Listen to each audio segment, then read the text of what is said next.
ये जो सामने आप स्क्रीन पे देख रहे हो ये आर्ट कैम 2018 का इंटरफेस है। अगर आप इसको ओपन करते हो, मान लीजिए आपने आर्ट कैम का सॉफ्टवेयर ओपन करा, तो इस तरह का इंटरफेस आपके सामने खुल जाएगा। इसमें 3 ऑप्शन है। सबसे पहली ऑप्शन है न्यू मॉडल, दूसरी है न्यू प्रोजेक्ट, तीसरी है ओपन की।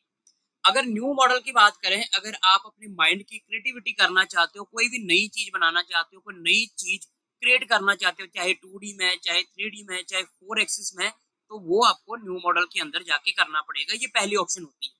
ठीक है जी। उसके बाद न्यू प्रोजेक्ट है दूसरे नंबर पे।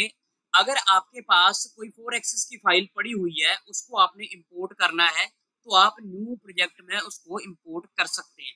अगर आपके कंप्यूटर में कोई फाइल पड़ी हुई है जो आपने 4 एक्सिस में बनाई है, जैसे सोफे के जो पावे होते हैं वो चीज होगी, कोई मतलब जो आपके बेड वगैरह होते हैं उसकी जो लेग्स वगैरह होती हैं, जो कि 4 एक्सिस में जिनका काम होता है। आप समझ गए होंगे 4 एक्सिस मतलब जो रोटेशनल बेस पे कोई चीज बनती है, कोई मॉडल बनता है, कोई पार्ट बनते हैं, तो उनको हम बोलते हैं 4 एक्सिस। तो उस तरह का अगर आपने कोई मॉडल बना रखा है, कोई पार्ट बना रखा है, तो उसको आपने सेव भी 4 एक्सिस में करा होगा। तो उसको अगर आप दोबारा से ओपन करना चाहते हो आर्ट कैम के अंदर, तो आपको न्यू प्रोजेक्ट में जाके उसको वहां से ओपन करना होगा, जहां पर भी आपने अपने कंप्यूटर, अपने डेस्कटॉप के अंदर उसको रखा हुआ है, जिस भी डायरेक्टरी में रखा हुआ है। मतलब आप उसको इंपोर्ट कर सकते हो, आप उसको ओपन कर सकते हो। ठीक है जी। तीसरे नंबर पे है ओपन। ओपन में क्या होता है, आपने चाहे 2D फाइल बना रखी है, चाहे 3D फाइल बना रखी है, वो आपके अगर कंप्यूटर में है तो आप उनको ओपन कर सकते हो, कहीं पर भी पड़ी हुई है।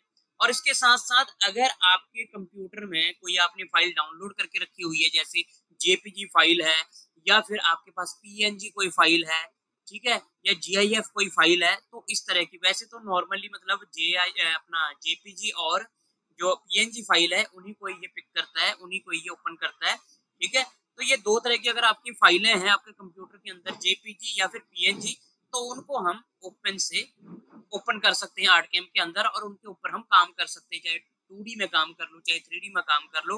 और अगर 2D और 3D फाइल भी हमारी आर्ट कैम में जो बनी हुई है, हमारे सिस्टम के अंदर, डेस्कटॉप के अंदर, कंप्यूटर के अंदर, कहीं पर भी किसी भी डायरेक्टरी में पड़ी है, चाहे सी ड्राइव में, चाहे ई ड्राइव में, चाहे जो भी ड्राइव हमारे कंप्यूटर में है, तो वहां से हम ओपन कर सकते हैं इस तीसरे नंबर पे ओपन की कमांड से। ठीक है जी।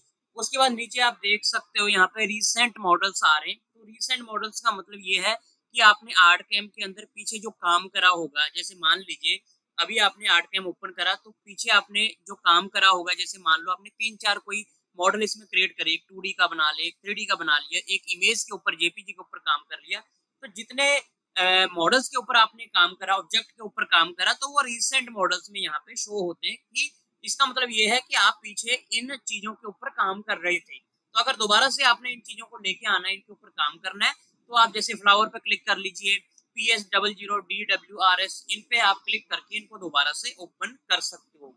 सो ये था हमारा आर्ट कैम का इंटरफेस जब आप इसको ओपन करते हो।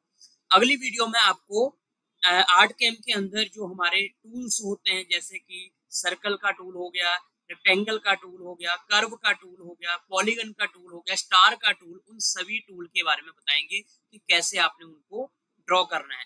तो आज के लिए इतना ही। अगली वीडियो में आपको कुछ और चीजों के बारे में बताएंगे।